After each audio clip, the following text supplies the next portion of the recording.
Hi అండి. అందరూ ఎలా ఉన్నారు? అందరూ బాగున్నారు అనుకుంటున్నాను. నేనైతే చాలా బాగున్నానండి. మీరందరూ కూడా బాగున్నారు, ఆరోగ్యంగా ఉన్నారు అనుకుంటున్నాను. ఇంకా నేనైతే మార్నింగే లేచి ఫ్రెష్ అప్ అయిపోయి ఇంకా బయటకు వచ్చి చూస్తే మా హస్బెండ్ టిఫిన్ తీసుకొచ్చి పెట్టేసి వెళ్ళిపోయారనమాట. ఎందుకు పట్టుకొచ్చారు బయట నుంచి అని కూడా మీకు చెప్తాను తర్వాత. అయితే ఇంకా తీసుకొచ్చారు కదా, ఇంకా ఫ్రెష్ అప్ అయిపోయి నేను టిఫిన్ అయితే చేసేసాను. అయితే ఇందులో ఏంటంటే బజ్జీ తీసుకొచ్చారండి. బజ్జీ తిన్నాను. మైదా పిండి కదండి, అస్సలు నాకు పడలేదనమాట. చాలా ఇబ్బంది అయిపోయింది. మధ్యాహ్నం వరకు ఇబ్బంది పడుతూనే ఉన్నాను. ఇంకా తీసుకొచ్చారు కాబట్టి తినేసాను, కానీ చాలా ఇబ్బంది అయితే పడ్డాను. తర్వాత చాలా అనవసరంగా తిన్నాను అనిపించింది నాకైతే. ఇంకా దాన్ని పక్కన పెట్టేస్తే ఇంకా నేనైతే కొంచెం రెస్ట్ తీసుకొని తర్వాత అయితే ఇంకా వంటగదిలోకి వచ్చాను అనమాట. ఇంకా వంటగదిలోకి వచ్చి ఇంకా గిన్నెలు అవి ఉంటాయి కదా, నేను కడిగిన గిన్నెలన్నీ కూడా ఎక్కడికక్కడ సెగ్రిగేట్ చేసుకుంటున్నాను అనమాట. ఏ ప్లేస్లో పెట్టాల్సిన ఆ ప్లేస్లో పెట్టేసుకొని కొన్ని గిన్నెలు ఉన్నాయన్నమాట, అవి అయితే కడుగుతున్నాను. అయితే నేను నా హస్బెండే నా ఈవినింగ్ కడిగేశారు, మ్యాక్సిమం కడిగేశారు. ఇంకొంచెం గిన్నెలు ఉంటాయి కదండి, అవి అయితే నేను కడిగేసుకుంటున్నాను అనమాట. అలాగా ఇంకా ఆయన కడిగేశారు కాబట్టి నాకు కొంచెం ఫ్రీ అయ్యింది.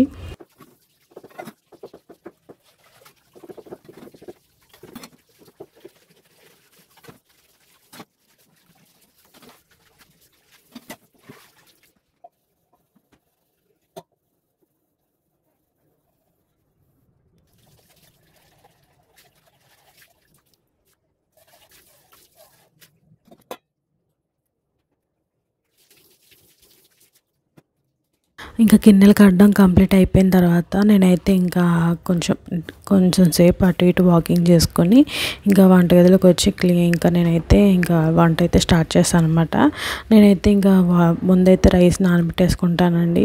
కొంచెం ఈరోజు అయితే లేట్ అయింది. మ్యాక్సిమం అయితే నేను మార్నింగే ఇంకా టిఫిన్ అయిన తర్వాత నేను రైస్ కూడా నానబెట్టేసుకుంటాను. అయితే కొంచెం ఈవేళ అయితే కొంచెం లేట్ అయిందనమాట. ఇంకా హడావిడిగా అయితే నా పనులు అయితే చేసుకుంటున్నాను. ఇంకా ఫస్ట్ అయితే ఇంకా అదొకటి, ఇంకోటి ఏంటంటే వాటర్ రావన్నారు, కొంచెం ఏదో రిపేర్ ఏదో ఉందన్నారు. అందుకని చెప్పేసి ఇంకా స్పీడ్గా వచ్చిన మట్టికి వాటర్తో స్లోగా అయితే కడిగేసుకున్నాను అనమాట. ఇంకా కడిగేసుకున్న తర్వాత ఇంకా ఫ్రెష్ వాటర్ అయితే ఇంకా డ్రింకింగ్ వాటర్ అయితే యాడ్ చేసుకున్నాను. ఇదైతే నా అంతా వండిలోగా నేనైతే ఎగ్స్ అయితే ఉడకపెట్టుకుంటున్నాను అనమాట.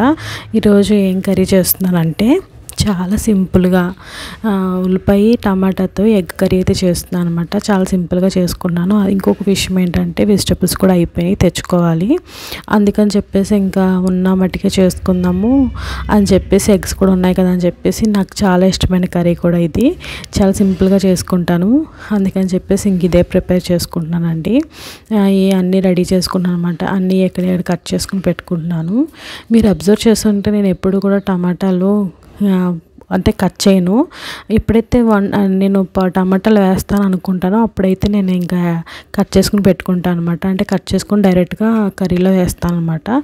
ఇలా ఎందుకు చేస్తున్నాం అంటే ఏమీ లేదండి, దాంట్లో వచ్చే జ్యూస్ అనేది మనం కట్ చేసిన తర్వాత అది పోతుంది, అంటే మనం వేయలేం కదా, కారిపోవడం ఏదో జరుగుతుంది. అందుకని చెప్పేసి నేనైతే ఇంకా టమాటాలు వేసే టైంలో అయితే రెడీ చేసుకుంటాను అనమాట, కట్ చేసుకుని పెట్టుకుంటాను. ఇంకా అన్నీ రెడీ చేసుకున్న తర్వాత నేనైతే ఇంకా వంట స్టార్ట్ చేశానండి. ఇంకా రైస్ అయితే పక్కన పెట్టేసుకొని ఇంకా కర్రీ అయితే ఇంకా కడాయిలో చేస్తున్నాను. ఫస్ట్ అయితే కడాయిలో ఆయిల్ వేసుకొని పచ్చిమిర్చి కరివేపాకు కూడా వేసుకొని మంచిగా వేగనిస్తాను అనమాట. ఇలా బాగా వేగిన తర్వాత దీంట్లో అయితే ఆనియన్స్ అయితే యాడ్ చేసుకుంటున్నాను. ఆనియన్స్ మరీ పెద్దగా కట్ చేయకూడదు, అలాగని చెప్పేసి మరీ చిన్న కట్ చేయకూడదు, మీడియంలో సైజులో. చూసారు కదా నేను ఎలా కట్ చేసుకుని, అలా కట్ చేసుకోండి. ఉల్లిపాయ కర్రీకి ఇలా కట్ చేసుకుంటేనే బాగుంటుంది. మరి చిన్న కట్ చేసినా కూడా అంత బాగోదు, నాకు తెలిసిన మట్టుకు నేను చెప్తున్నానండి. ఇలా కట్ చేసుకొని ఇంకా అయితే ఉడుకుతూ ఉంటాయి. గదిలోనే తుడిచేసుకుంటున్నాను అనమాట. ఇంకా గదులన్నీ తుడిచేసిన తర్వాత ఇంకా లాస్ట్లో ఇంకా హాల్లోకి వచ్చి హాల్లో కూడా తుడిచేసాను అనమాట. ఇలా క్లీన్గా ఉంటుంది, దాంతోపాటు నా పని కూడా కంప్లీట్ అయిపోతుంది. ఇంకా అలా కంప్లీట్ అయిపోయేటప్పటికి నాకైతే ఆనియన్స్ అయితే మంచిగా మగ్గిపోయినాయి అనమాట. ఇందులోకి అయితే నేను టమాటాలు కట్ చేసుకుని యాడ్ చేసేసుకున్నానండి. చూస్తున్నారు కదా, నాకు ఇలాగే యాడ్ చేసుకుంటే నాకు ఇష్టం కాబట్టి నేను ఇలా చేస్తున్నాను. మీకు నచ్చినట్టుగా మీరు చేయండి. టమాటాలు అనేది కొంచెం సాఫ్ట్ అవ్వడానికి కొంచెం తొందరగా అవ్వడానికి అని చెప్పేసి నేను దీంట్లో అయితే ఉప్పు అయితే యాడ్ చేసుకున్నాను అనమాట. ఇంకా మళ్ళీ యాడ్ చేసుకోవడం ఎందుకులే అని చెప్పేసి ఫస్ట్ యాడ్ చేసేసాను. ఇంకా యాడ్ చేసేసుకొని మంచిగా దగ్గర పడి నూనె అంతా బయటకు వచ్చేంత వరకు మంచిగా వేగనిచ్చుకున్నానండి. ఇప్పుడు బాగా వేగిన తర్వాత దీంట్లో అల్లం వెల్లుల్లి పేస్ట్ అయితే ఒక స్పూన్ అయితే యాడ్ చేశాను. అది పచ్చివాసన పోయి నూనెలో బాగా వేగిన తర్వాత నేనైతే దీంట్లో పసుపు, 1.5 స్పూన్ కారము, కొంచెం ఎక్కువగా వేసుకుంటే బాగుంటుంది, కాకపోతే కొంచెం వేడిగా ఉంటుందని చెప్పేసి తగ్గించాను అనమాట. దాంట్లోనే 1/2 స్పూన్ ధనియా పౌడర్ కూడా వేసుకొని ఒక 2 నిమిషాలు మూత పెట్టి మగ్గనిచ్చాను. ఇప్పుడు బాగా మగ్గిన తర్వాత దీన్ని ఒకసారి మంచిగా కలిపేసుకొని దీంట్లోకి అయితే వాటర్ అయితే యాడ్ చేస్తున్నాను అనమాట. మీకు ఎంతవరకు కావాలా అని చూసుకొని యాడ్ చేసుకోండి. నేనైతే కొంచెం గ్రేవీగా చేసుకోవాలనుకుంటున్నాను కాబట్టి నాకు ఎక్కువ వాటర్ అయితే పడలేదు, నేను ఎక్కువ కూడా వేయలేదు. మీకు కుదిరితే దీంట్లో కొంచెం కరివేపాకు కూడా వేసుకొని మూత పెట్టి మగ్గనివ్వండి.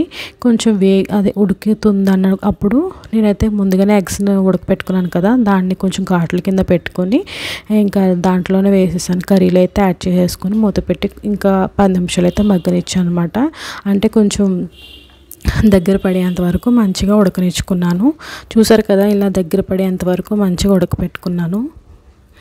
కర్రీ అయితే చాలా బాగా వచ్చిందండి. స్మెల్ అయితే బాగా అదిరిపోతుంది. దాంట్లో కొంచెం లాస్ట్లో కొంచెం కొత్తిమీర అయితే యాడ్ చేసుకొని ఇంకా స్టవ్ అయితే ఆఫ్ చేసుకున్నాను అనమాట.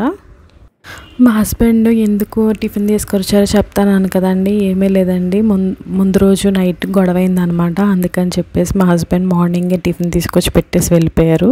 అంటే నేను లేవక ముందే తీసుకొచ్చి పెట్టేసి వెళ్ళారనమాట. అదే అండి సంగతి, లేకపోతే తీసుకురారు. ఆల్రెడీ ఇంట్లో పిండి ఉంది, అయినా కానీ ఇంకా తీసుకొచ్చి పెట్టారు కాబట్టి తిన్నాను. పడేయలేక ఇష్టంతో తీసుకొచ్చారు కదా, కష్టమైనా కానీ అందుకే తిన్నానండి. ఇంకా అది పక్కన పెట్టేస్తే కర్రీ అయితే చాలా బాగా వచ్చిందండి. నాకు ఇలా సింపుల్గా ఉంటేనే ఇష్టము, అందుకనే ఎక్కువ ఇలాగ చేసుకుంటే ఇష్టపడతాను. ఇంకొకటి ఏంటంటే నేను పులుపు ఎక్కువ తినాను అనమాట, అందుకని చెప్పేసి పులుపు అయితే ఎక్కువ వేయను. మీకు నచ్చుతుంది అనుకుంటే పులుపు కూడా వేసుకోండి. నాకు ఇష్టం లేదు కాబట్టి నేను వేసుకోలేదు. నాకు ఇలా సింపుల్గా ఉంటేనే ఇష్టము, అందుకే ఇలా చేసుకొని తిన్నాను అనమాట. ఒకవేళ మీకు నచ్చింది, యూస్ఫుల్గా అనిపిస్తుంది అంటే ఖచ్చితంగా సబ్స్క్రైబ్ చేసుకొని ఫాలో చేయండి. అంతేనండి ఈ వీడియో. Thanks for watching. బాయ్ అండి.